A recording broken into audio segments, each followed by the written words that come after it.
and gentlemen, boys, girls, angry faithful of all ages, it is that time once again for Nerd Sports. I should have brought this up pre-show, but I'm kind of thinking that 227 was what we had last week. No, It wouldn't be the first time that we've done something like that. It would not be. I will check. It won't be the last either. Which, if it is the case, we can always fix it in post. Yeah, I know that we're live. It is what it is. Oh, I can change it. This is the perils that this is the perils that one runs. It was. It was. Okay. Yeah, you know. Well, I'll fix it after the after our illustrious producer David Dickerman, gets done piddle farting around, I will turn things over to him, albeit very briefly, for this week's Weird Sport. David. All right. Let's see here. This is the Weird Sport. I don't know what it is.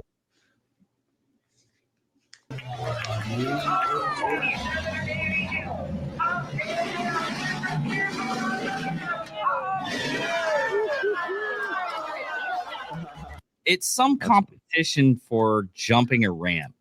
But Somebody's never played Wreckfest before. what is it? It said somebody has never played Wreckfest before. Apparently. I've never seen this. It's like a cross between Demolition Derby and just jumping your car or destroying other things. Mm-hmm. I mean, it looks fun if you do it. I mean, what they're doing is they're getting cars from the junkyard that can start, and the axles are somewhat straight. They're just jumping them. That's all they're doing. There's a bunch of salvage titles being lost in this video right now. But yeah. I was going to go over some baseball news real quick, but the Mountain Man is how can I put this gently? He is Suffering. Well, I was going to say something along the lines of like He is suffering. Intimately committed elsewhere. Yeah. That'd work. Okay. So, NFL picks. We're going to get this out of the way. Okay. Week 1. That was a good week for some. It was a good week. There was a lot of good games. Yeah. I was surprised about and yeah. I mean, Eagles game. That was actually a really good game to watch. It was a good game.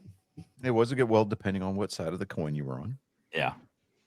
Now, that being said, in full disclosure, I turned off the game last night and turned on Ted Lasso because I've been watching through Ted Lasso. Why I'm just now getting on this bandwagon, I have no idea, but my God in heaven, that is a good show. Right? Fantastic show. Oh, dude, I'm like 3 or 4 episodes into season 3. They're filming season 4 right now. I'm about it, dude. All right, so, but dude, I did the same thing you did. I was like, I'm kind of tired. I'm gonna go to bed. Oh yeah, I woke up this morning and I opened up Twitter and I was like, son of a bitch. It's not that I was like, it's not that I didn't believe in them. I'm like, this is week 1. So, but yeah. All right, so let's get into this. All right, so first game on the docket was the Dallas-Philadelphia game. For whatever reason, God hates the Dallas Cowboys and wants them to play the premier kickoff game every year. Don't know why. Just spitting right in their face. I mean, yeah. The weather in the Philadelphia area gave the Cowboys the old Dak Tua.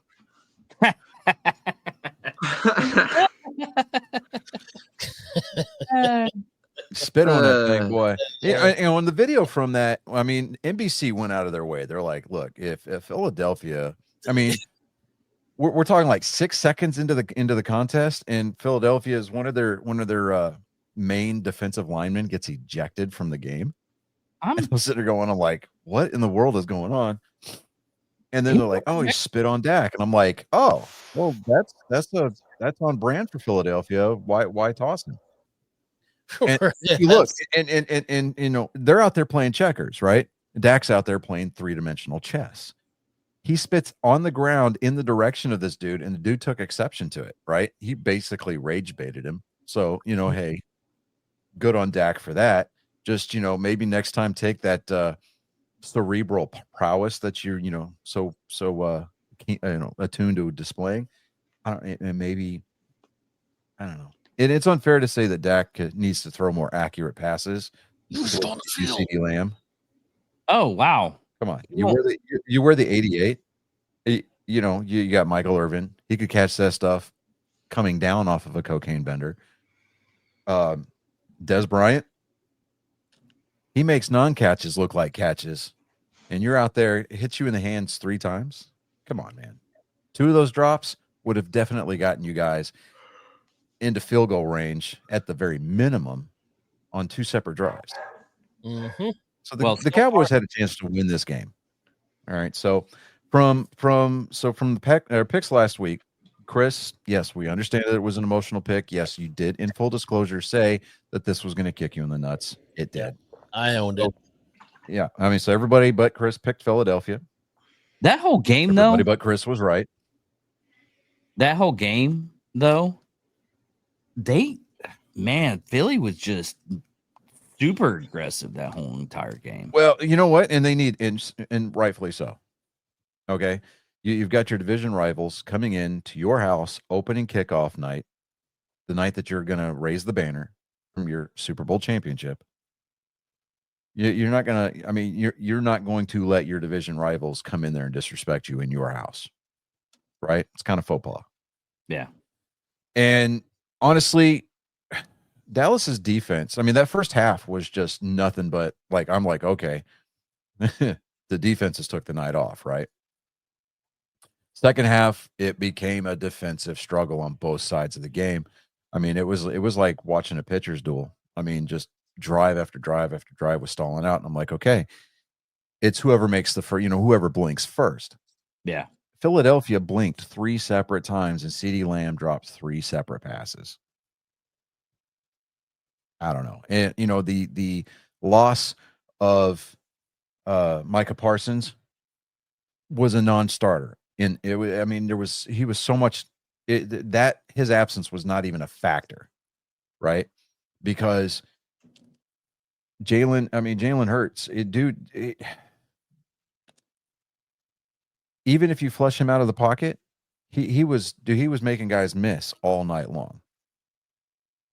So I don't know. I'm not after 1 week, I'm not ready to anoint the Philadelphia Eagles as being back-to-back Super Bowl champions. I don't think we're going to see that, but I mean, it's like I said, it's only 1 week into the season, so it is what it is, right? So moving on, we had a split camp in this game. It was KC and the Los Angeles Chargers in Brazil at Arenas Corinthians. The Chargers ended up winning that game very convincingly. Yeah. Okay. I mean, yes, Travis Kelce was trying to do his best LeBron James impression. I mean, past that, yes, he did catch a touchdown. Past that, there really wasn't a whole lot of highlights for the Kansas City Chiefs. It was funny though. It was funny because I was listening to the game on NFL radio, on Sirius, right? And so I was listening to the Kansas City broadcast, and it was funny because like whenever the Chargers would do something good or the Kansas City Chiefs would do something bad, you could hear the disappointment in the announcer's voice. And that's a touchdown, right? It's like it's great, right? But Kansas City, they did not pick up the win on that one. The Chargers did pick up the win on that one. So good job on Jim Harbaugh's squad there. They did the work, and they wanted to make a definitive statement going into the season. They're not going to be the pushovers that everybody in their division has it's taken them for over the last few. Well, Kansas City didn't bring in the right part of their team. Well, I understand that. It's because the Zebras were working another game. Yeah. Anyway, Kansas City, like I said, they didn't win on that one. So Chris and I picked Kansas City to win. We picked incorrectly. David and Colin did. So they were 2 for 2. Oh, Now, Tampa Bay at Atlanta. David, you and Chris and we were the ones that picked Tampa Bay on this one. We listened to most of this game Sunday. Colin and I did on the radio. And Atlanta. That was a good game. Atlanta and Michael Penix Jr., that dude, once he figures out how to actually play in the NFL, he's going to become a scary, scary dude. Oh, yeah. But right now, Mayfield I think that he's finally got his team squared away. Oh, yeah. Don't get me wrong. And that was on a very, it was settled by a last minute field goal also, which was kind of setting the tone for the rest of the week. So Tampa Bay, they got that one right. Colin was the only one that picked Atlanta. He wasn't wrong to pick Atlanta. Atlanta had their chances to win this game, and by all intents and purposes should have. And then we move into Cincinnati at Cleveland. That was a unanimous pick. Just listening to the game, it was very convincing that while Cleveland's defense definitely did improve, their offense, not so much. You got Joe Flacco there under center. I doubt very seriously that unless Joe Flacco gets hurt, that we're going to see Shedeur Sanders at any point during the course of this regular season. But it is Cleveland, and Cleveland is not known for making wise decisions. But Cincinnati did pick up the win in the first iteration of the Battle of for Ohio. Miami at Indianapolis. This game got ugly quick.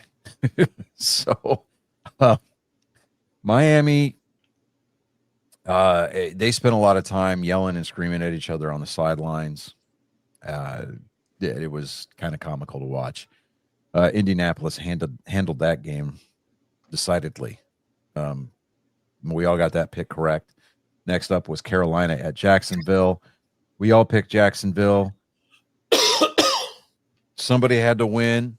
We picked the correct team on that one. So, yeah.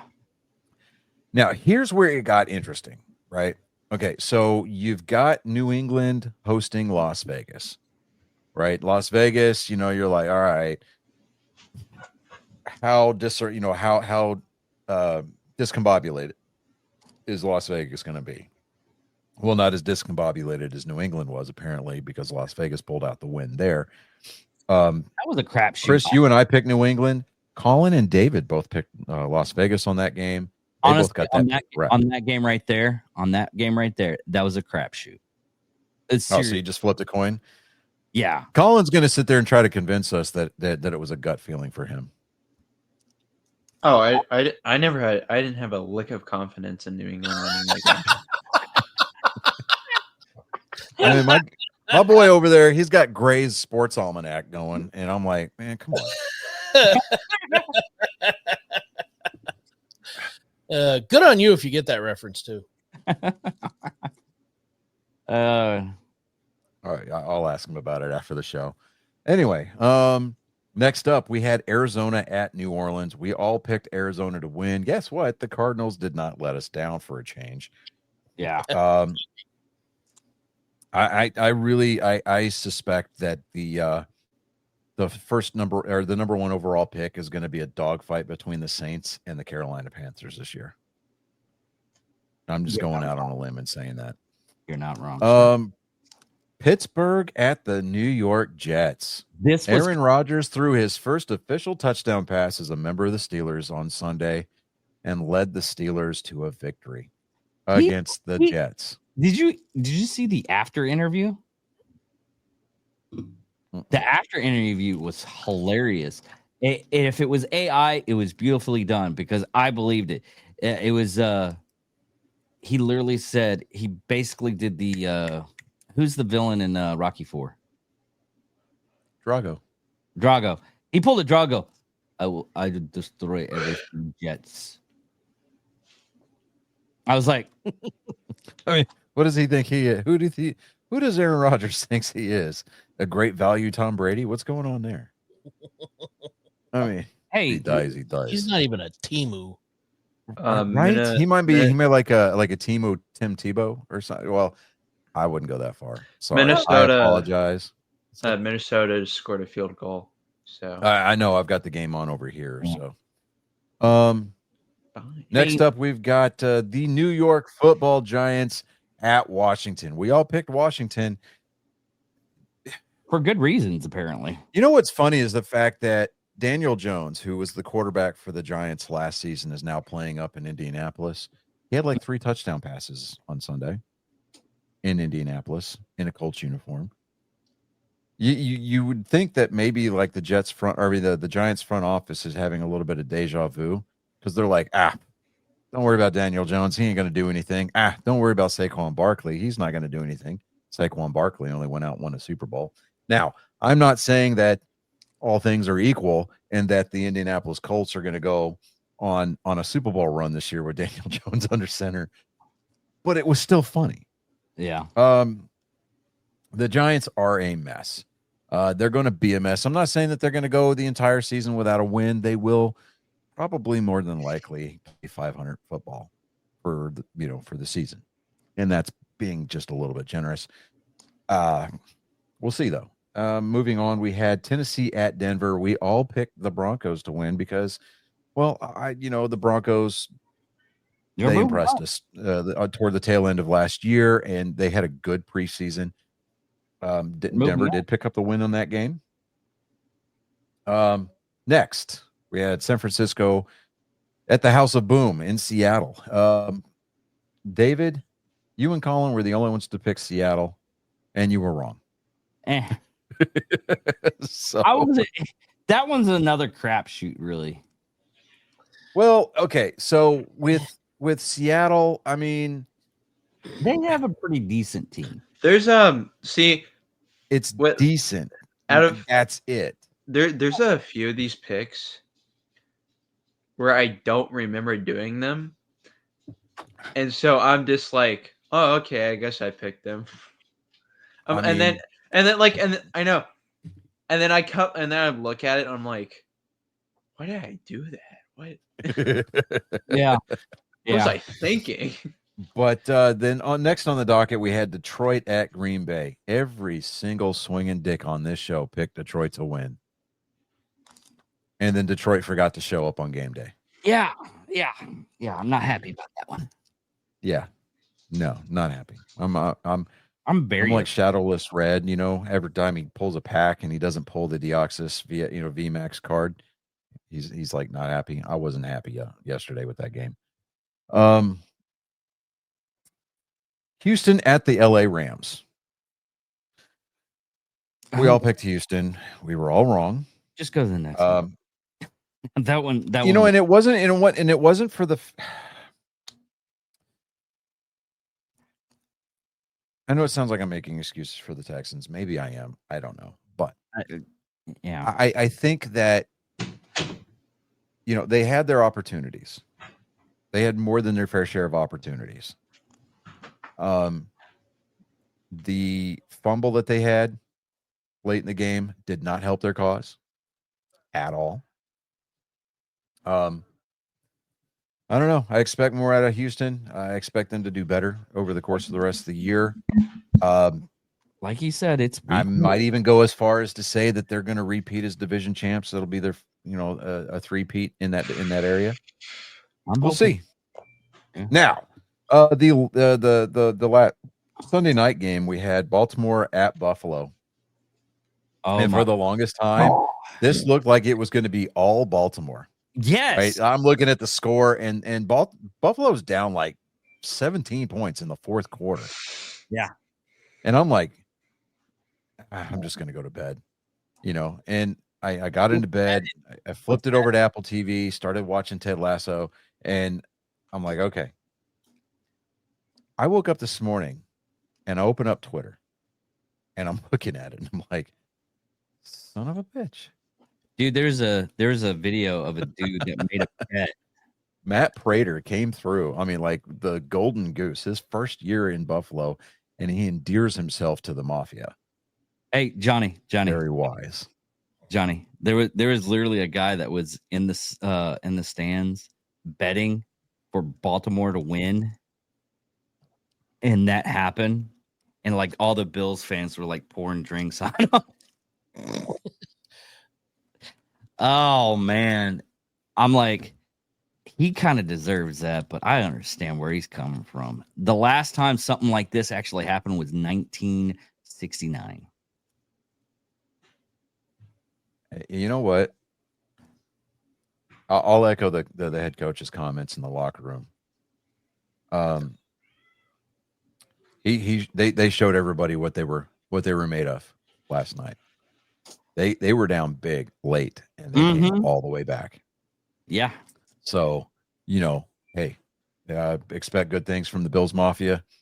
Right now, the Monday night game, the Minnesota at Chicago. Right now, Chicago's up 7-3.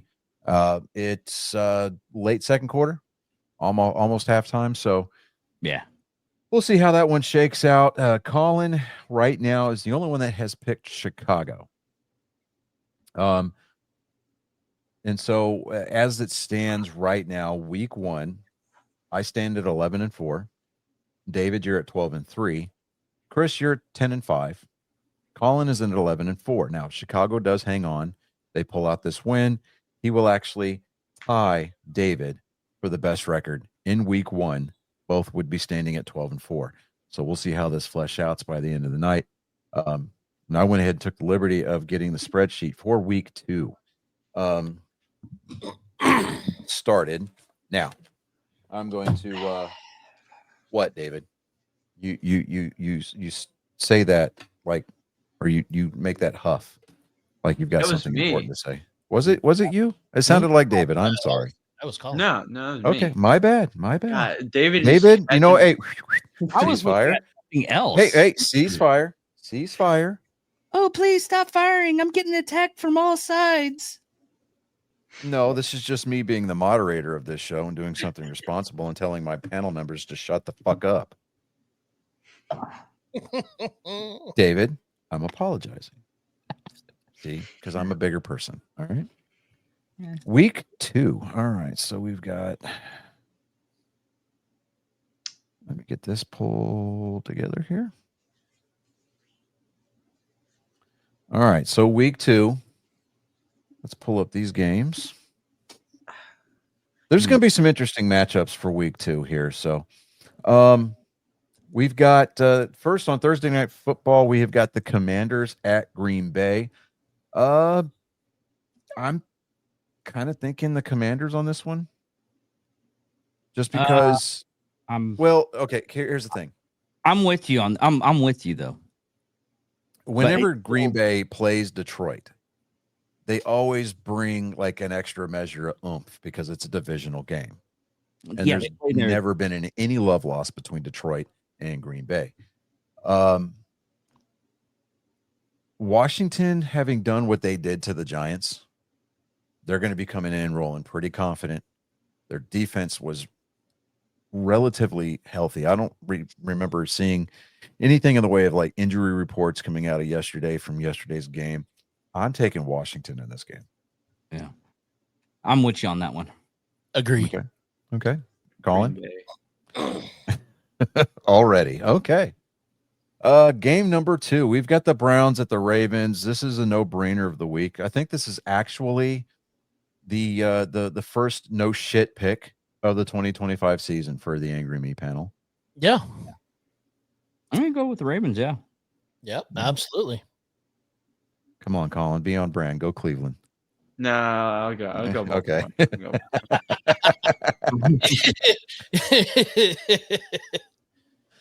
Okay, this one's going to be You can't do that with every game. Come on. Right.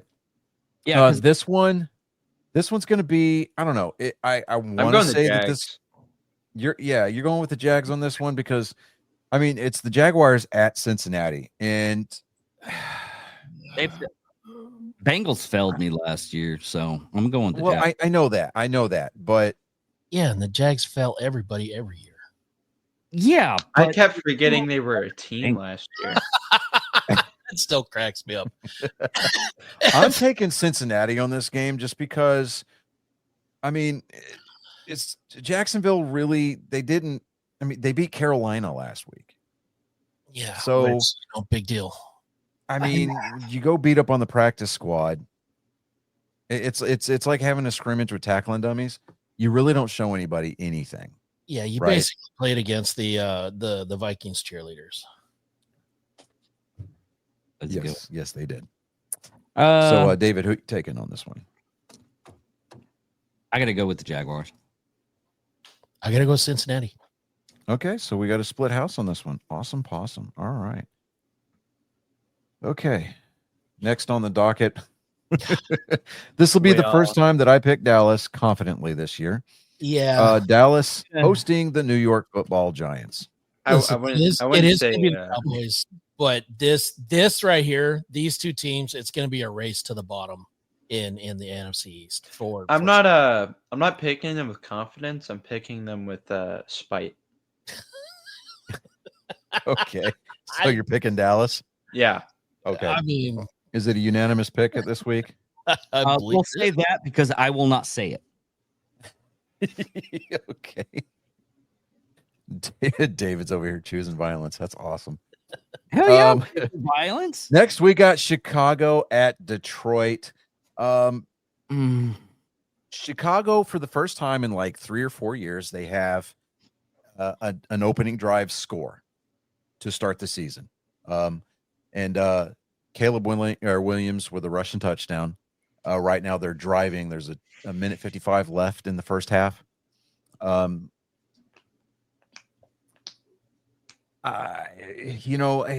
This one I'm kind of torn on. I want to pick Detroit because something tells me that Detroit's going to want to bounce back and try to right the ship a little bit.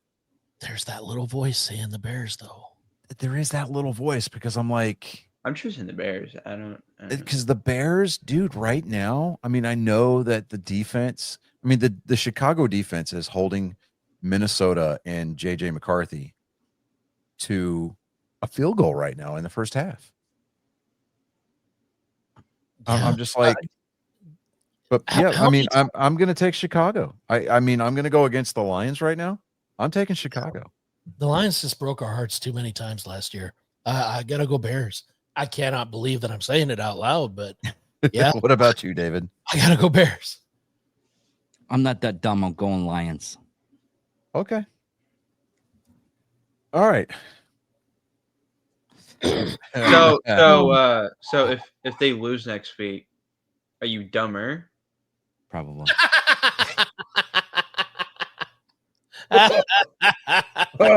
Which one are you, dumb or dumber? Oh, Dumber. I mean, David, he's playing the long con. I mean, he's Not that dumb. I didn't say I was. he's waiting 20 years to for a prank. Gotcha. All right. And Patriots at the Dolphins. Begrudgingly, I'm going to take New England on this one Same. because I think that they're just in a little bit less of a state of disarray than the Miami Dolphins are. They're the Miami Dolphins. I'm going New England. They have finally remembered that they are the Dolphins. Right. They didn't do too good last year. They were hitting above their they average kept- last year. Exactly. They kept pissing me off last year because I kept picking them, and I got skunked every freaking time. Come on, gonna go David. with Pats. Okay. All right. Next up on the docket, this is the second. We are being blessed with 2 no shit picks of the week this week for week 2. We've got the 49ers rolling into the Big Easy to play the New Orleans Saints. Yeah. I'm picking San Francisco. Yep. Oh, yeah. 49ers. Come on, Colin. I'm going the Saints. I knew it. Oh. I knew it. Okay. All right. Okay. Watch, Colin's gonna fuck around and have a perfect week next week. Yeah. I swear to God. The 1 week I get a perfect, it's gonna be the most backwards week you've ever seen. He Yeah. will be the one picking against everybody. I swear to God. I will walk off the show right then and there. Next week we've got the Bills rolling into the Meadowlands to play the Jets. I'm taking Buffalo. Yep. Oh yeah. Yep.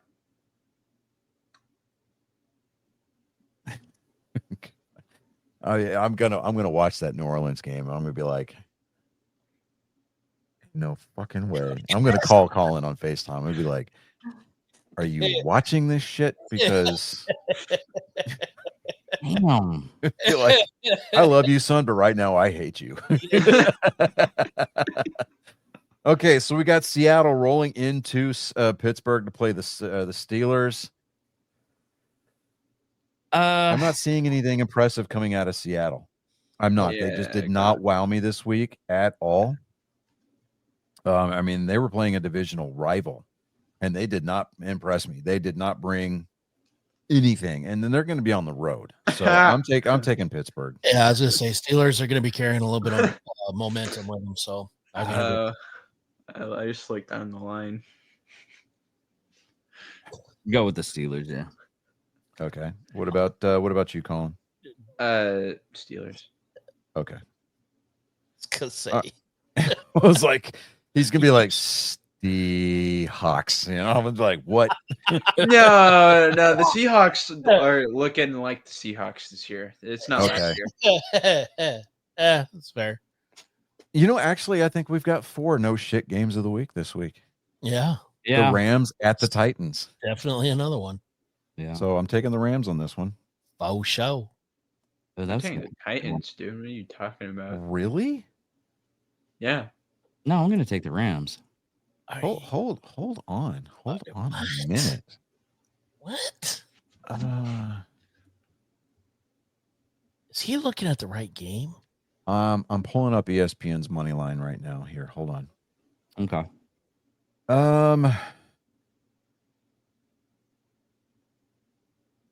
I can't wait. Okay, so the Rams are 5.5 point favorites.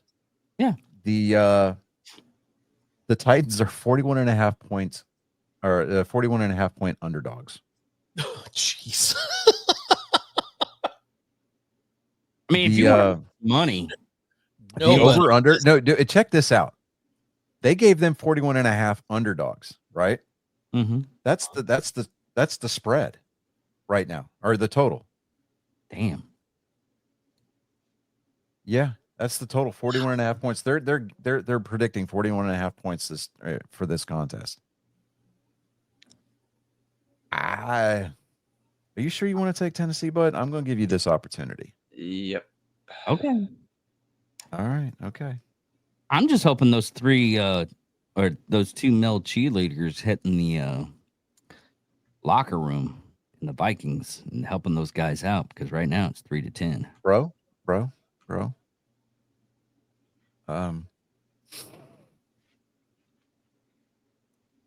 You know what? No. The 4th no shit pick of the week. We've got the Panthers rolling into Arizona. Arizona. Taking Arizona. I will be taking Arizona. Okay. I'm not gonna choose the Panthers. His delivery is fucking me up right now. Just What about you, David? so sad. I'm taking the Cardinals. I mean, he's like, I will be taking Arizona. I'm like, no, come on, man. You had such good results this week. He's like, how much did it cost you? Everything, little one. God. All right, so we got the Broncos rolling into Indy to play the Colts. So it's I'll take the Donkeys. yeah. Mm. Dude, I don't know, man. This one's hard to pick on because I'm looking. Let me see here. It depends which team actually shows up. Dude, the Broncos are 2.5 point favorites. Yeah. And so I'm like, okay. Yeah. You know what? Here. You know what? I gotta You know go. what? Colts on I'm this. going the Donkeys because the only reason why the Colts did so good this week was because they were playing Miami. You know what? Oh shit! Youth is wasted on the young, man. I'm telling you, Like, come on, dude. they pulled. Ugh. I mean, he has a fair point, but I You don't like it. still. You're gonna Well, hold on, Colin. So, Chris, what I'm hearing is you're gonna take a ride on the Daniel Jones hype train for just at least one more week. Yeah. Nope, no I'm just shame in that game. No here's- shame in here's- that game. Yeah. Here's I'll my- go Colts. Here's my thought process. Colts win against Miami. They let Miami score. While the Donkeys went against the Titans and won.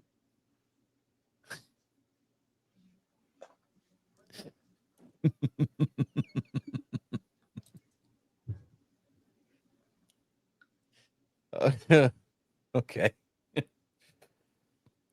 Oh boy. All right. So Todd score at the half is 6-10 Chicago. Yeah. All I right, should probably never show my face in Miami. dude. Here's the thing. The Cuban community at large doesn't pick the Dolphins to win every week. So like, Yeah, you should be good. Yeah. yeah, you're good. I mean, we'll go down there, we'll catch a little sun, see what a beach is supposed to look like. Go into Little Havana, get us some tortas, it'd be all good. Cubana. Right? Little Get you a carbone, right? Cubana. All right. Cubano, Cubanos, yeah. Cuban Yeah, coffee. Shoot. Dude. Yeah. Okay.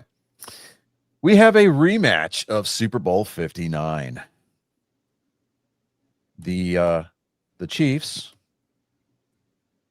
they're hosting the Philadelphia Eagles. I'm going the Eagles. The Eagles are 1.5 point favorites in this game. Oh yeah. I don't like it. This is the game. This is the game I laughed at. That's why I was. Oh I don't think that Kansas City is going to get it together. I just don't. no.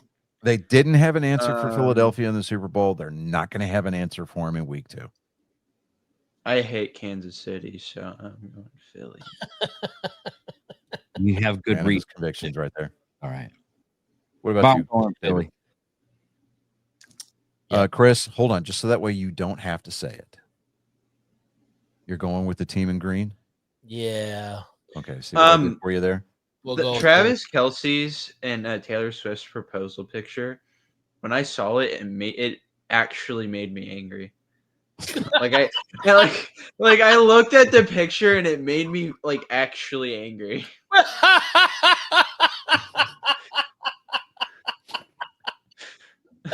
There's a guy on that prop bet website, Kalishi. Mhm. He bet like $300 that Travis Kelce and Taylor Swift would announce their engagement this year. He won $16,000 on that bet. Jesus. Damn. Man. Well, Yeah, and he was the only one to make that bet. Oh wow. I'm like, I kind of want to download this app and see what's up, right? Yeah. So, right now, the next game is the Sunday night game. We've got the Falcons at the Vikings. Mm.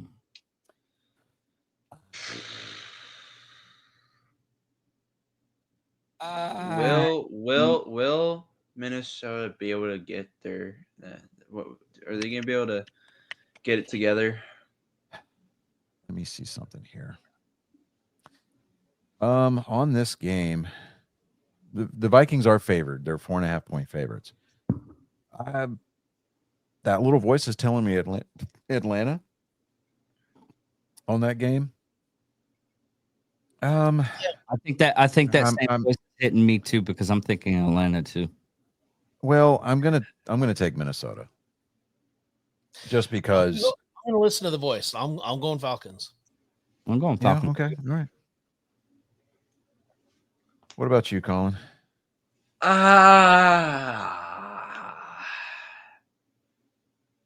It's really disappointing because I was like the Minnesota ride or die last year, and they are being very disappointing right now with only scoring 2 field goals against the Bears. Okay, I tell you what. So I'll pick the Falcons. In a very rare instance of acquiescence, I'm changing my vote. I'm taking Atlanta also. Peer pressure. Where Yep. it's at. It's a motherfucker, dude. All right, so the Monday night game, it's actually a double header this week. We've got the Buccaneers coming to Houston. Against my better judgment, I think I'm going to take Tampa Bay. Yeah. Much as I want Houston to win, it's going to be. If I'm wrong on this game, I won't be upset. I'm going to Texans. Okay. What about you, David? Just because. I'm going Buccaneers. Okay. Just because I think the Texans are going to be like, okay, this is what we did wrong last game, so we're not going to do that.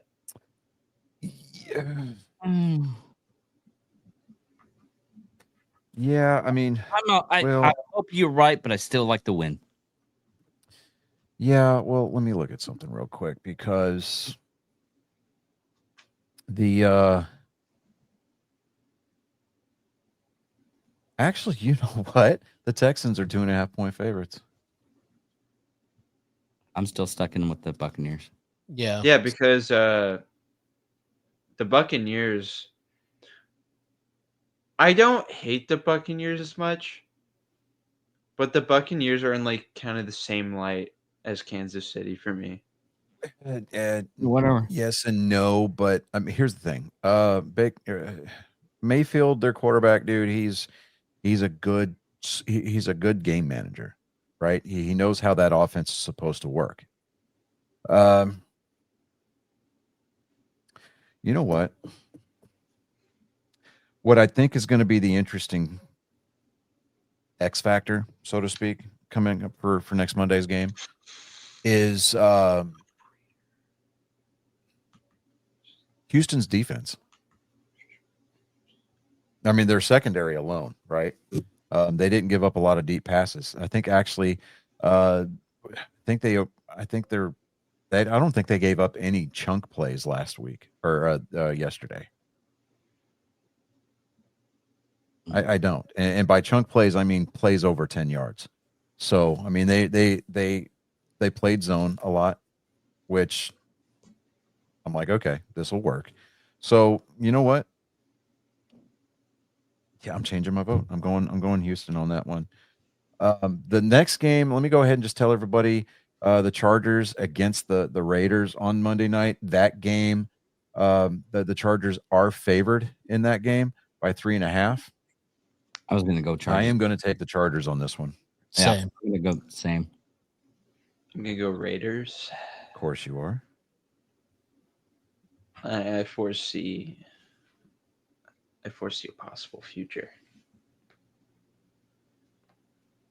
Okay, Franklin. All right.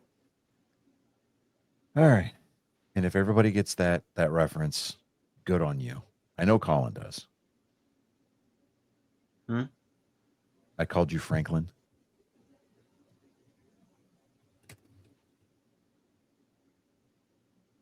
The Fantastic Four, baby.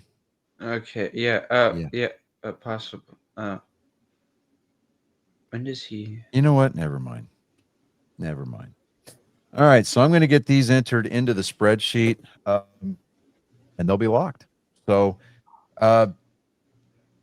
just as kind of we can either review these picks or we can just say, you know what, they're concrete at this point. Yeah. We'll just go with that. I'm Are we good on these? I'm good with them. Okay. All right. This David, week's I mean, not not David. Chris, are you going to stick around or? No, I'm gonna jump off here. All right. Well, tell Johnny Cash's mariachi band that we said hello. Absolutely. that the midgets following you around with tiki torches need to just chill out. Yeah. Hopefully. Yeah. All Because right. I mean, Yes. on the whole, the show is not the same without you. Love you. Love you Take- guys. All right, take it easy, bro. Love you, man. Take Okay. care. All right, so we're gonna go back to our normal programming here. So we've got baseball. Over the weekend, the Dodgers flirted with a no-hitter in Baltimore. And I'm like, okay, great, because we have not had a no-hitter. We've had 0 no-hitters in the major leagues this year. Okay. It's kind of a rarity. It's been kind of nice, right? Because there was that one year, it seemed like everybody, like it was like Oprah was giving away no-hitters that, 1 year, and it just got old, right? So it's kind of nice that we get a little break from that. But the Dodgers had a no-hitter going into the 9th inning in Baltimore. And with 2 outs left, Jackson Holliday comes up to bat. They tried to jam him up coming inside. Jackson Holliday is a left-handed hitter, so they came in. They didn't come in far enough. That ball still caught a part of the plate. Jackson Holliday turned on it and hit it out. No hitter gone, shutout gone, right? Solo home run. Dave Roberts comes out, says, "You know what? Hey, good job. I'm gonna just go ahead and sit it. We're gonna wrap this game up for you." Takes him out of the game, brings in the bullpen, right? I mean, even the Baltimore fans were applauding this guy because, I mean, they almost got to see a no-hitter, right? Yeah. The Los Angeles bullpen shit the bed.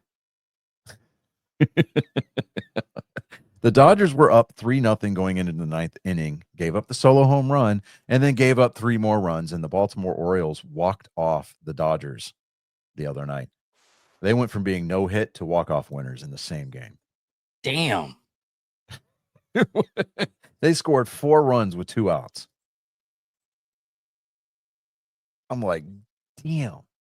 So, I mean, for me as a pitcher, if I got that close to throwing a no-hitter and I just settle for 1-hit baseball, fine, I'm good with that. Get me the win, right?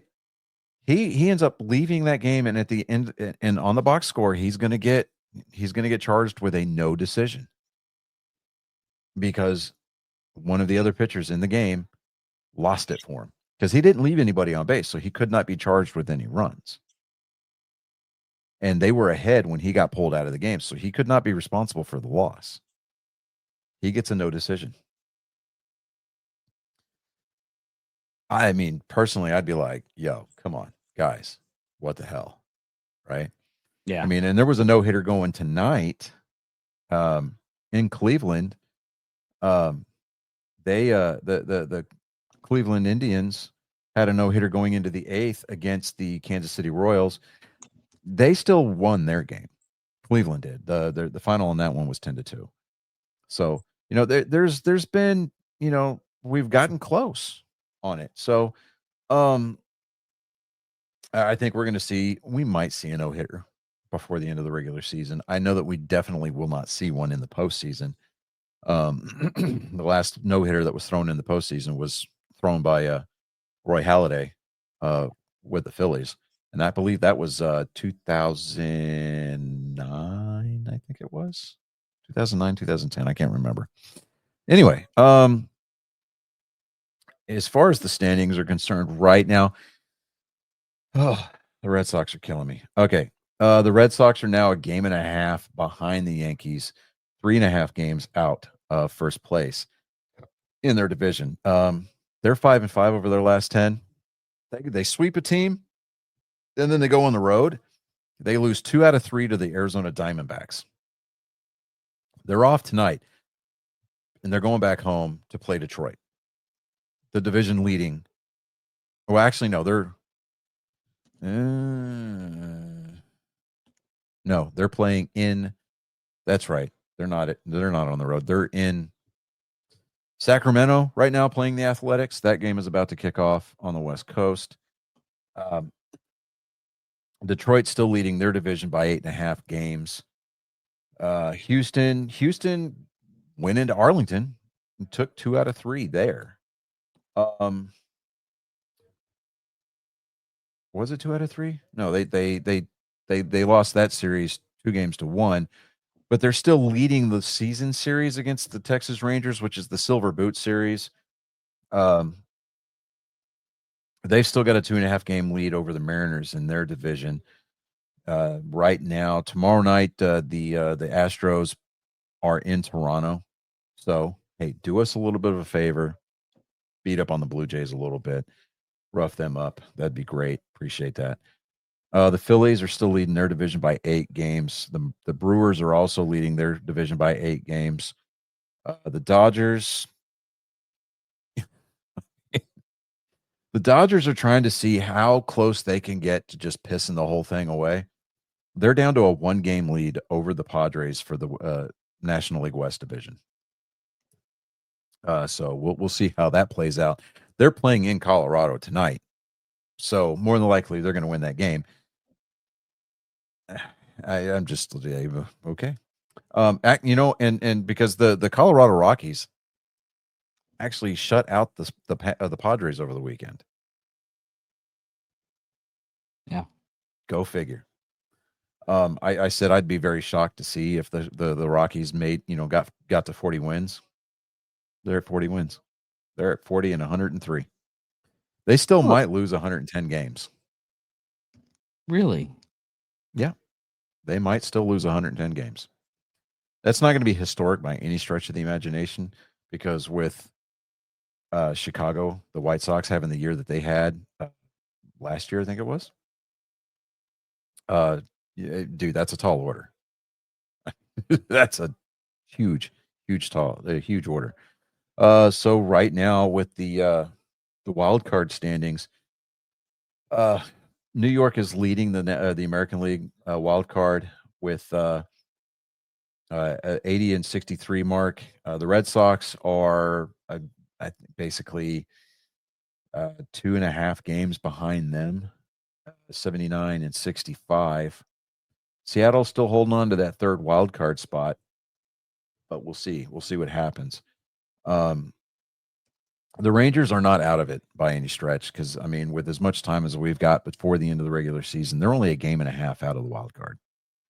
Now, they're going to have to get some help, obviously, with Seattle losing some games, maybe Boston giving them a run for their money, losing some games, which is not outside the realm of the impossible, considering how well the Red Sox have been pitching here as of late. But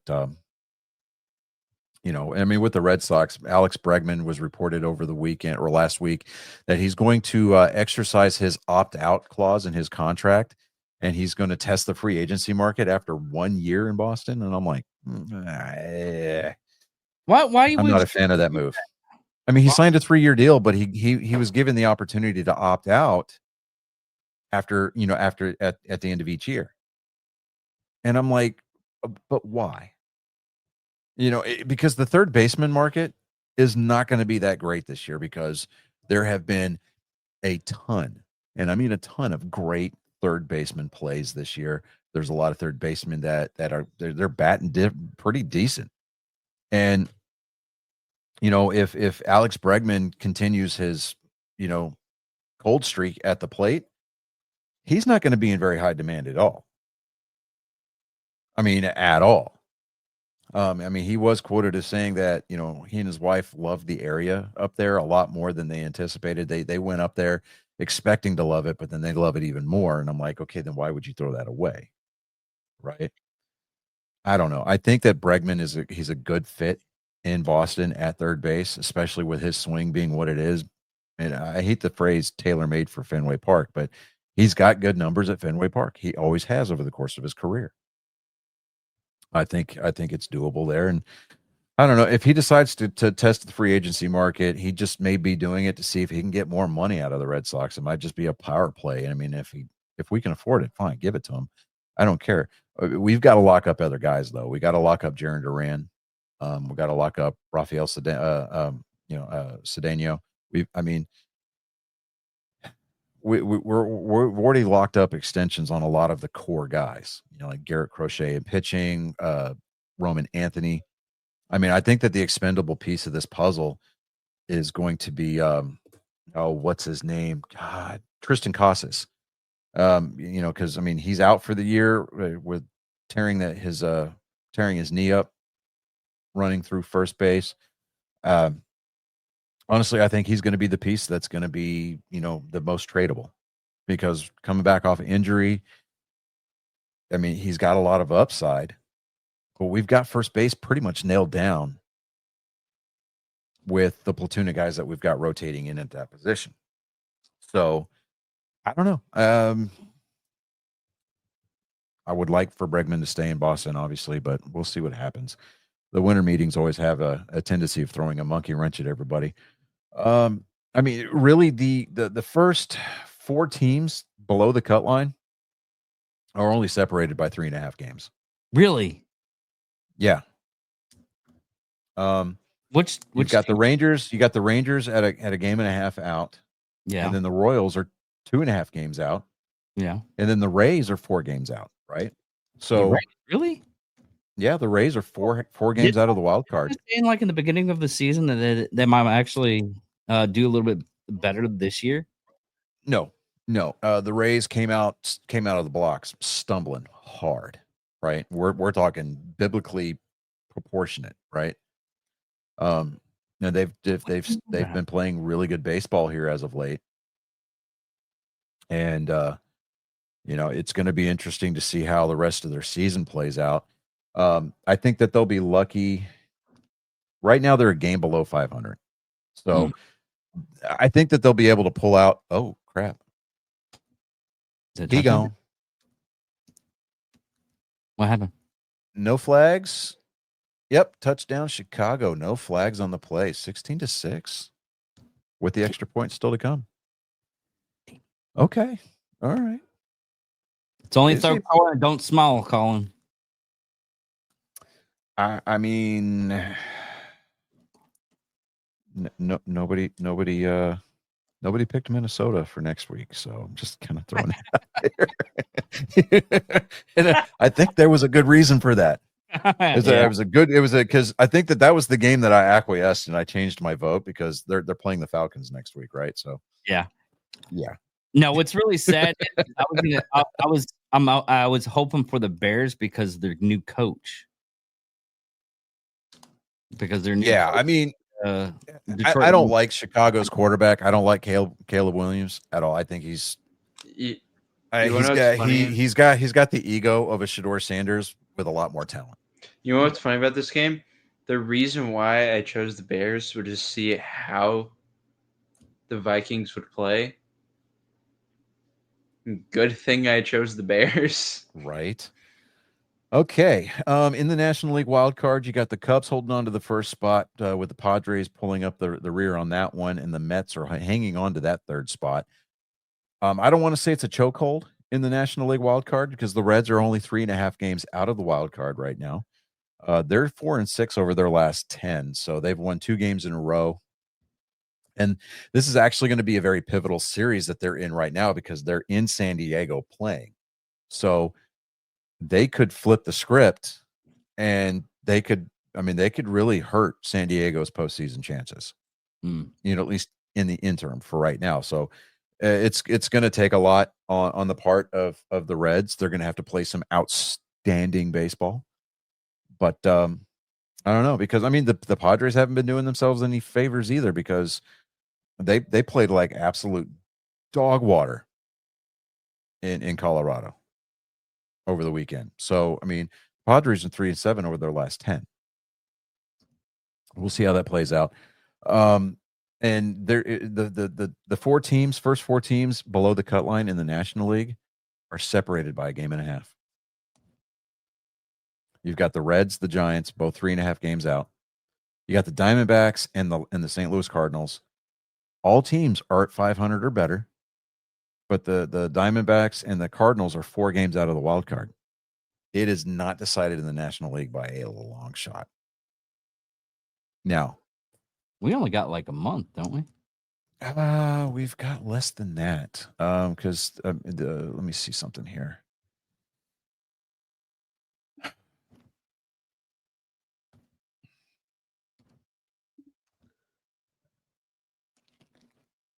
Oh, come on.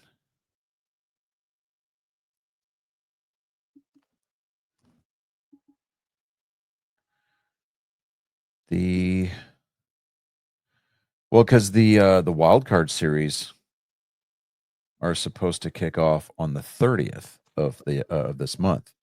So Okay. we've got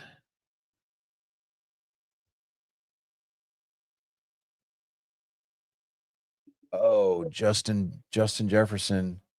Hold on a second. Okay, no, they're talking about last year. Okay. Okay.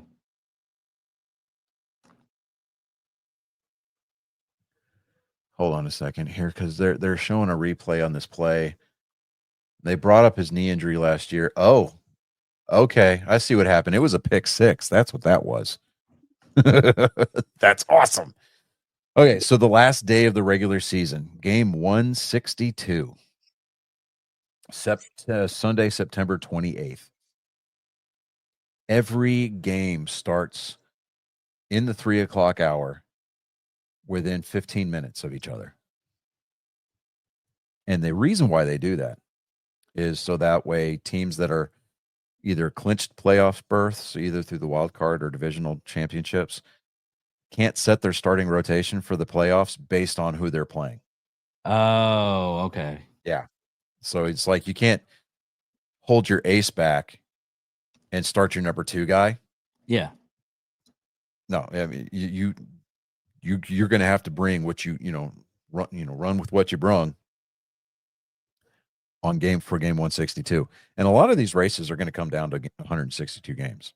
And they leave that extra day between the 28th and the 30th in there for a reason, because if in the eventuality or the unlikelihood, it's happened before where they have to play a 163rd game to decide a tiebreaker, they have to have that one day to figure out who's going to go to the postseason. So we've got about 2.5, almost 3 weeks left in the season. And then we're going to be talking about playoff baseball. So be the best time of the year. Colin, real quick, do you have your material for the week? Yes, I almost forgot about my segment because we started off weird. Yeah, I know. Yeah. Rising from the smoke and haze of desolation comes a Spartan. He is bent on wronging that which has been set right. It's the greatest genetic code ever to exist here for your ears and eyes to feast upon. Spartan Colin, I hope you're bringing the smoke tonight. Someone get me a joke.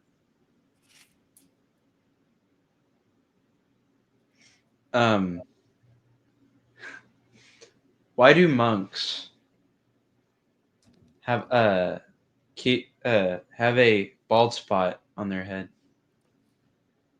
Why? Keep going, my son. Oh, okay. Ow. I've told that joke before. Did you?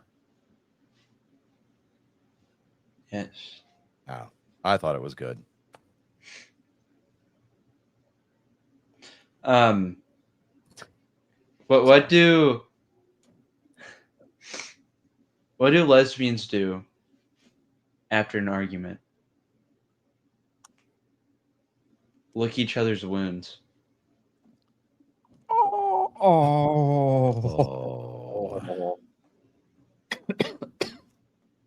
Oh, Okay. Yeah. That's it. That's all I got. Well, I'm going to tell the one that I sent you because I thought it was good, even though you said you've told it before. But why is parking a car like finding a girlfriend? All the good ones are taken, so you stick it in a disabled one and hope no one finds out.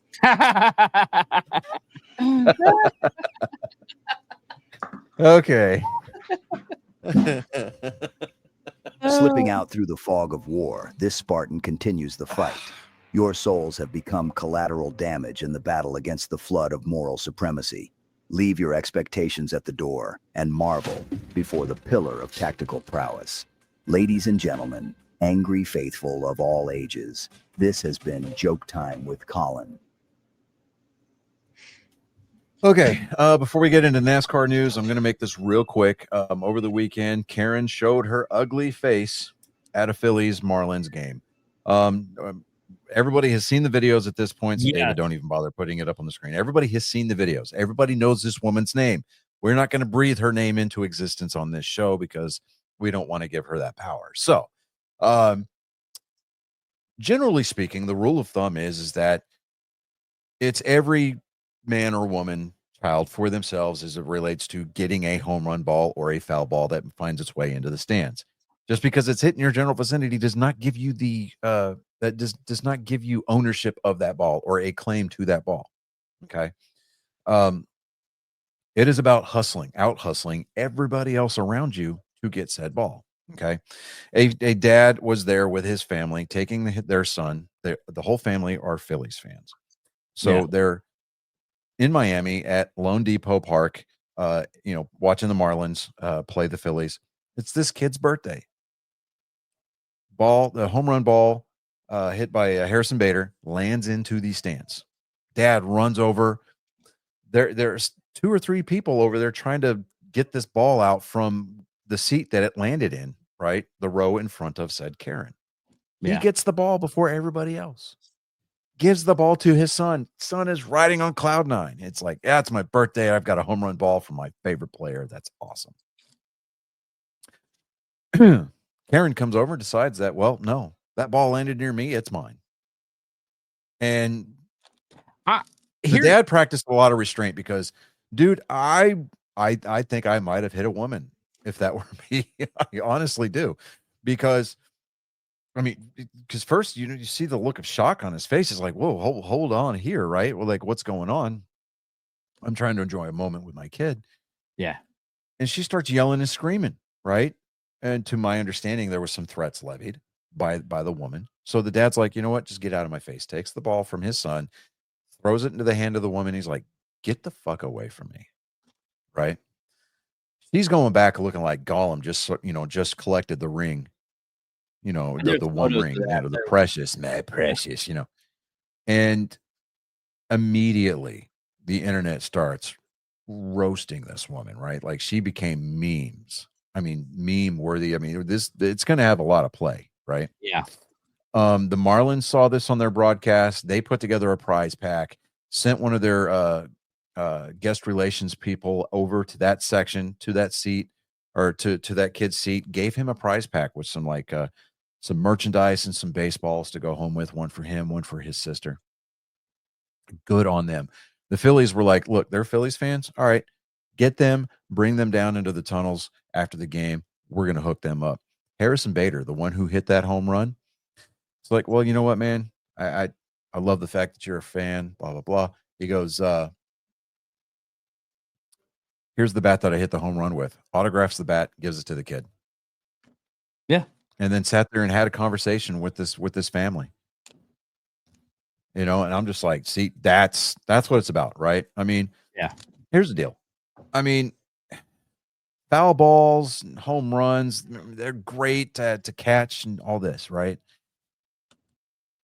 But really, the rule of thumb kind of is that unspoken rule is that you catch one of these balls, dude, give it to a kid. Find a kid near you, right?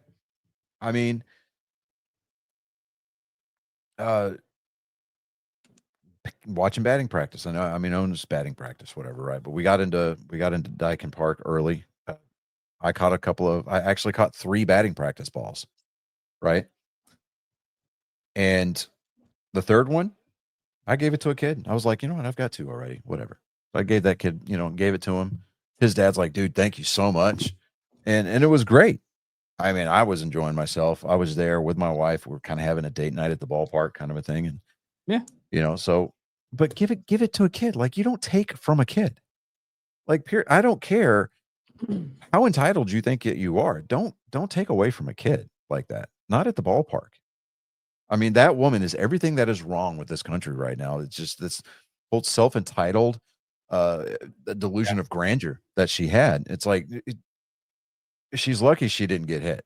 I mean, that was the overwhelming consensus from a lot of people, not just men being men, like, oh, that's toxic masculinity. No, it had nothing to do with that or any of these buzzwords that you want to stick on people like myself.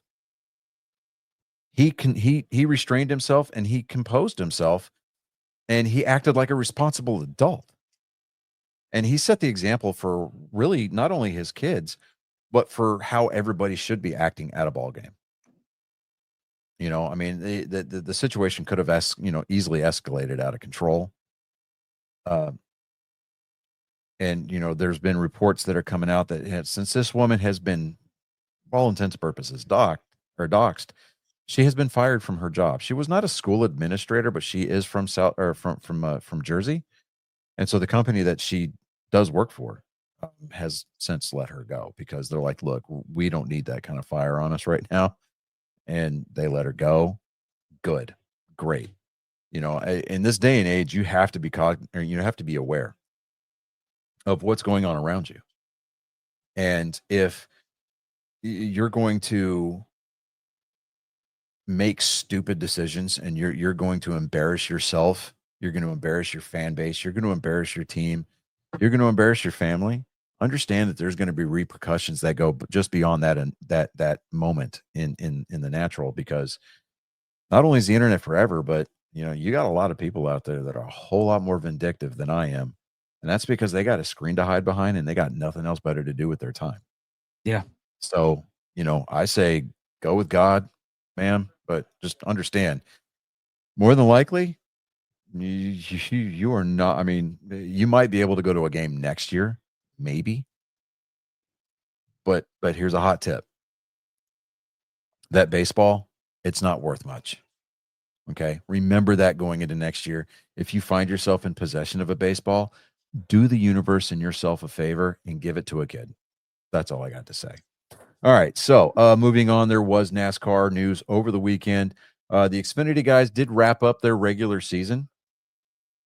And I'm telling you what, man, this kid, Connor Zilisch, it's ridiculous, right? He gets the credit for the win at Daytona because he started the race, gets out of the car. Parker Kligerman gets into the car, goes on and wins the race, right? And then they go to because he won the race the week before at Watkins Glen, gets the credit for the win at Daytona, goes to the road course in Portland the following week, wins that race outright, and they were at the Worldwide Technology Raceway in Illinois this weekend.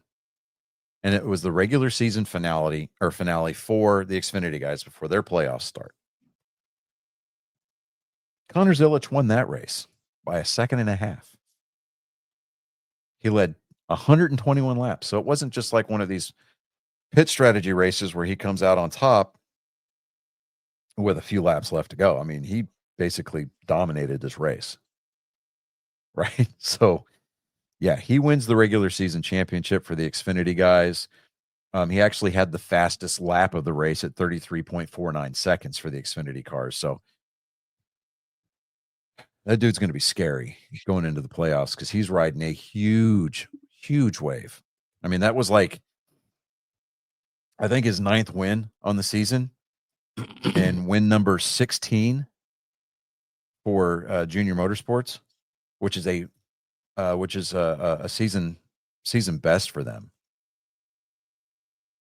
So, I mean, I think like last year they won 14 races. They won 16 races this year so far, right? So, I don't know. Sky's the limit for that kid. The Cup guys were also in Illinois for the Worldwide Technology Raceway. This one was the Enjoy Illinois 300, I think it was. Danny Hamlin won that race. He advances to the next round. He did have the fastest lap of the race at 32.94. His margin of victory was at 1.620 seconds for led 75 laps. Chase Elliott had kind of a bounce back. he finished third. Chase Briscoe, last week's winner, finished second. Chase Elliott finished third. Ryan Blaney fourth. Ryan Blaney got spun earlier in the race by Kyle Larson, but he recovered real nicely. Joey Logano runs out your top five. John Hunter Nemechek, Christopher Bell, Bubba Wallace, 8th. Chris Buescher, 9th. Ty Gibbs, 10th. Then you got William Byron, 11th. Kyle Larson, Ryan Preece, Michael McDowell, Carson Hocevar, Tyler Reddick, Brad Keselowski, Austin Dillon, Austin Cindric, and Ricky Stenhouse Jr. round out your top 20. You had... Let me see here. All right, so Ricky Stenhouse, Eric Jones, 21st, Kyle Busch, AJ Allmendinger, Ross Chastain, Shane Van Gisbergen, Alex Bowman, 26th. He's not having a nice couple of weeks, and he basically is in a position where he needs to win next week at Bristol to advance.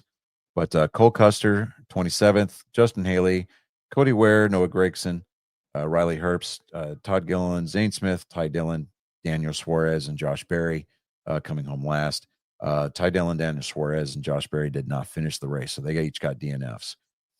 Right now, with the standings being what they are, like I said, Denny Hamlin and Chase Briscoe, they both advance. Kyle Larson would move on by virtue of points. He's 60 points above the cut line in third. Bubba Wallace in fourth. Brian Blaney fifth. William Byron sixth. Tyler Reddick, 7th. Christopher Bell, 8th. Chase Elliott, 9th. He moved up from where he was at. Joey Logano in 10th. Ross Chastain, 11th. And Austin Cindric, 12th.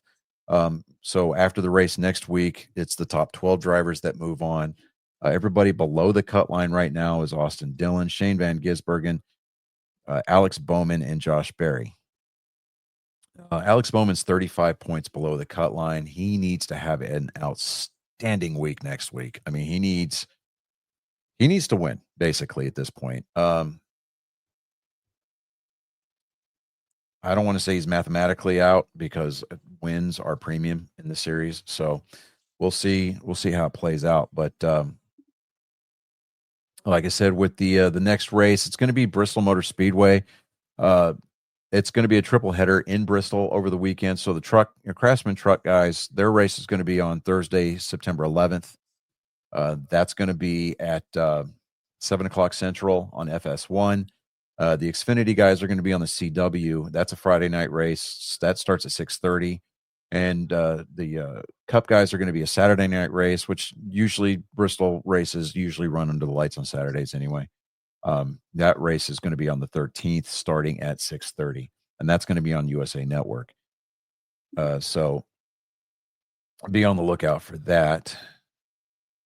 No, I don't want to build submarines. Okay. You click on something and then you would think, okay. So the next race, again, it's going to be, why are we, come on, refresh yourself. Okay, so here we go. All right, it's the Bass Pro Shops night race. It's going to be a 500-lap affair, so it's going to be 266.5 miles long. Again, that's going to be USA. It's going to be the Performance Racing Network this time on the radio, and then Sirius XM Channel 90 in your car, and then your driver feeds again on HBO Max. Bristol's always a fun race to watch because it's fun to see with the cutoff being this race for the next round. Tempers are going to be flaring. Short tracks usually see that happening at short tracks. A lot of beating and banging. People going to be complaining that they can't pass. A lot of it's going to depend on the tire package or the tire compounds that Goodyear brings to the track. So we'll see how it plays out. At Bristol, like I said, it's always a fun time to watch. So, but that is going to be a cutoff race before the round of 12 starts in New Hampshire next week or the following week. So, but past that, man, I really don't have a ton going. I know that Superman comes out on physical media on the 23rd. That movie so far might be my movie of the year. just after watching it again, I'm just like, this movie's Yeah, and the reason I bring up the physical So good. media, you know, is everybody's got their digital movies and everything like that. And I know that we keep getting into this conversation about rights to it. You're not technically owning it when you buy it on digital. You just have the license, kind of a thing. Yeah. Certain movies and certain games that I want physical media of, like for video games, for me, it's the Halo series. I want physical media for that game, right? For movies, I felt like, okay, you know, Superman. Yeah, I'm a little biased because I grew up on Superman, but this was such a good movie. I want the physical copy of this game or of this movie, and so I pre-ordered the 4K Blu-ray, and so ordered it on Amazon. It'll be here on release day, but yeah, I'm looking forward to it because I did thoroughly enjoy that movie. But past that, you got anything else? Real quick. Yeah. I don't know if you saw, but Lego is gonna make a Star Yes. Trek set. Yes. Okay, so Blue Really? Bricks initially had the license. Yeah, they initially had the license. Blue Bricks did for Star Trek, and there was the beautiful line of Lego-esque starships out there, right? Yeah. Lego put out a little teaser, right? You see the transporter room, a standard Federation Starfleet, you know, transporter room. And then the minifig that pops up is Jean-Luc Picard. And then the next screen you see it's Klingon writing. But Lego has acquired the license to produce Star Trek kits. I'm excited for that. I'm not excited for the fact that they're probably going to come out with like a $200 Enterprise E. Dude, no, it's you want to know how I know Not it's gonna be wrong. more than that? You want to know how I know it's gonna be more than that?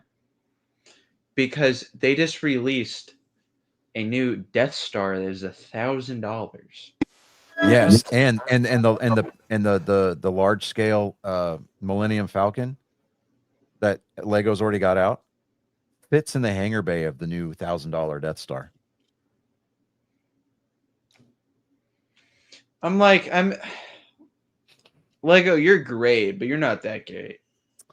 I mean, I'm not gonna lie. I mean, if I had the disposable income and these were just like you had to have ships. Yeah, I'm not gonna lie. And Now, I'm just now like, to ugh. scale, right? Like for me, my favorite is always the Enterprise A, right? Yeah, here we go.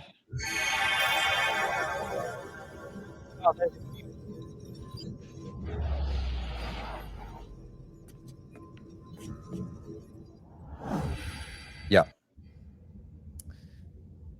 Yep. That was That was their teaser. yeah, that was kind of cute. The Lego set I want the most right now is probably like Sauron. Well, okay, so getting back to what I was saying, the to scale for me, my favorite starship design is always going to be the Constitution class, the refit, you know, the Enterprise A. That's for me. I'm a Constitution guy, right? I love the Galaxy class because, you know, next generation. It was on for 7 years. Love the Enterprise E, but you know, if they're going to make everything a consistent scale, and they decide to make a kit for the Galaxy class Enterprise D, That's that is going to be massive. Yeah. Because if you get a chance to go out there and you do some research and they've got a size comparison, right? Dude, it's massive. Like the saucer section on the Galaxy class is almost as big as the entire Constitution refit. I'm afraid as to how expensive these kits are going to be. But yeah, past that, man, I don't have a whole lot. I'll get the let me look at one thing. Yeah. Because I think there was rumors of Scott Bakula coming back. Okay, yeah. So there was rumors about that. There hasn't really been a whole lot of grumbling since then. But it's still going to be like a prequel show, but it's going to be taking place after the events of Enterprise. where he is the president of the Federation. Yeah. So according to canon, Jonathan Archer became president of the Federation, and so and really started the charter for Starfleet. Okay. Um, So it just might be just a cameo or something like that. I don't think it's necessarily going to be cameo, but I think that it's not necessarily going to focus on things going on out in the cosmos. I think that's going to be I think it's going to be very Earth centric if they do it.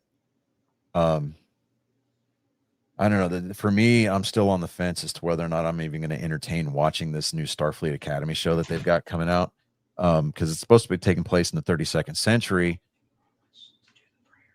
In the the timeline that Discovery took place in, which I know Trek is Trek, it's whatever, and we've got these alternate timelines. Way to go, thanks DC and Marvel. Dude, but not going to do it first. I don't care. But they made it popular, right? Now all of a sudden, Hollywood executives think that everybody wants to see multiverse crap. Yeah. No, we don't. I mean, it's. I like the casting choices that J.J. Abrams made for his Star Trek movies, but we've established those are different timelines. That's a different timeline. I want to see things that take place in the prime timeline.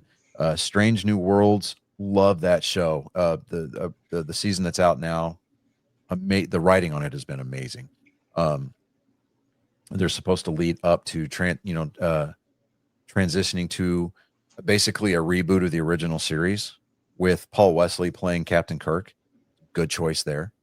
Ethan Peck is going to reprise as Spock. And it's just I like the way that they're transitioning this into it's part of the prime timeline. So I tried to watch Discovery. I tried to give it a chance. It just, I don't know. I couldn't get into it. I couldn't stay engaged. And it just, to me, it became more of a political statement than anything else. I mean, I know that historically Star Trek has always been, on that cutting edge of social commentary at the time. But I think that can be done to a fault. And I think that they crossed over the line with Discovery. And they tried to reset everything with the last season. They mailed that one in. So I don't know. There are people that find it great and they think that it's, peak Trek, but I mean, that's for them. For me, my opinion differs. And that's the beautiful thing about discourse is that we can have different points of view. But past that, don't really have I actually don't have anything else. So you guys have anything as far as I got one question that I didn't get to ask you Friday when it happened. What do you think about the Department of Defense going to the Department of War? I'm a fan of that. Here's the thing. Okay. I gotta still got you still got stuff to do. All right, so Colin, love you, bud. I will give you guys a call on Wednesday, like I told you and your brother I would. We'll catch you later, guy. All right. All right. Laters. I'm a fan of that move. The Army uniforms went back to the pinks and greens. I think it's a classy uniform. I really do. It's clean. It's simple. Yeah. I'm glad that we have gotten away from the ever-changing revolving door of this week's flavor of the week for uniforms. Go ahead.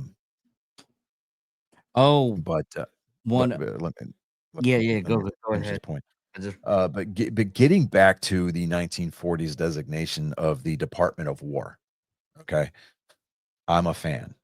I really am a fan. Yes, the Department of Defense. Yeah, I get all that. But the military's business is not necessarily just strictly defense, because when you deploy our forces to do their job, whether it's officially declared or not, we are waging war against whomever it is that you're, you point us and, put us in front of. I'm a fan of it. It's It's not some kind of like Warhawk move or anything like that. I'm a fan of it. I think that it fits. Pete Hegseth's title is now Secretary of War, Mm-hmm. if I'm not mistaken. Put the capital letters on that. Yeah, so I'm happy with it. Keep the CIA. We don't need to go back to the OSS because I don't know. It just seems too simplistic. It doesn't seem descriptive enough, right?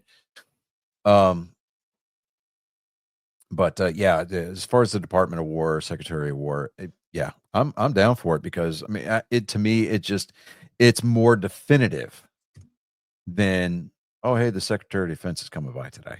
Oh no, Secretary of War is going to be here today. Well, damn, let's get the boots out. Yeah. Right. It's more indicative of what the position requires. So, And but anyway, this is another thing I was going to ask you. 2 soldiers pro-Palestine while in uniform. throw the book at those guys. Really, honestly, because everybody gets that briefing. You do not demonstrate in uniform. Yeah. You just don't do it. We've seen time and time again the people that do it, the hammer gets dropped on them. UCMJ, it's there for a reason. Yeah. Okay.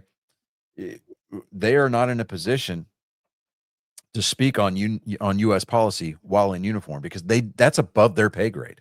Yeah. Okay. There's a reason why they tell us that when we get asked questions by the media, whether it's domestic or foreign press, we refer them to the public relations officer. That's every division. That's that's everybody. Yeah, that's everywhere. That's everybody where you work. Like my job as a grunt on the ground is to do what I'm told to do. I don't care why I'm there. I'm not happy that I'm there. Nobody is. There's the one thing that can be said universally about the United States service member, right? We are professional bitchers. We bitch about everything, right? Yeah. It's cold, it's wet, it's fucking MRE sucks. Why are we getting steak and eggs? Just give me the bad news, right? Yeah. We're there to do a job. We signed up to do that job. Okay? Signed the name on the line, blank check, payable up to, right? Yada yada. Yeah. Yada. But we the people that are below that pay grade that are making the comments that get quoted over and over again to ad nauseum, 99% of the time come off sounding like complete idiots. Oh yeah. And they make the mission that much harder because now their face is out there. And with the internet being what it is, it doesn't take very long for somebody to put facial recognition to a picture or a video to find out what your name is and find out where you're assigned to. Yeah. With information being sold left and right on the black market and giving it away to the Chinese because we had them work on the cloud system from Microsoft. Yeah, it's stupid. Just say, you know what? I don't have any comment, but I would refer you to our public relations office. Said, done, go away, no comment, right? I mean, we don't even say no comment. We just say, hey, look, any questions, just refer to our public relations office. That's what they're there for. It's not my job to make statements. When they pay me to stand in front of a podium or behind a podium and make comments about policy, 9 times out of 10, I'm not going to be wearing uniform. I'm going to have something that requires a coat and a tie. And I'm going to have all the briefings that I'm going to need in order to make an educated statement. But I'm just a monkey on a gun. I'm there to do a job. Don't ask me shit. Yep. Honestly, that's all there is to it. All right. That's about it. All right. But yeah, no. As far as the ones that do protest in uniform, no, throw the fucking book at them. Yeah. I give a fuck. 45 and 45, half month's pay. Hey, did you get a notification when I put in the notes? No, I did not. Let me see here.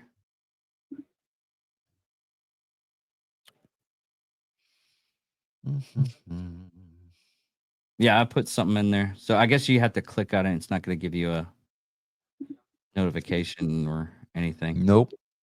I see nothing, man. Okay. I mean, I'll make it a point to keep trying to go back in there and Yeah. check, but I as we go through the week, I do try to make mental note of you know what I'm seeing happen out there. Yeah. So, but man, this was a pretty good episode. We ran long for the first time in forever, and you know I what? And I've noticed that during the NFL season, our shows do tend to run on the long side. That's That's just because because we gotta go through it. yeah.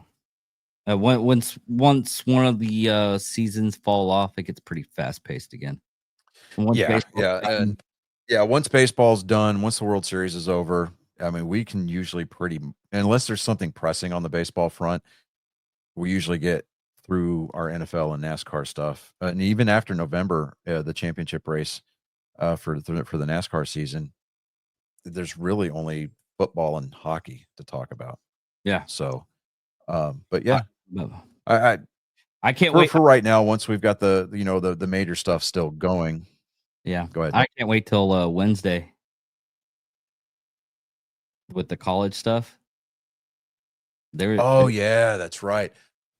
Yeah, yeah, I've got Wednesday morning, and I'll talk about this with you here in just a second after we get off we can here. go So, ahead. but Let's go ahead.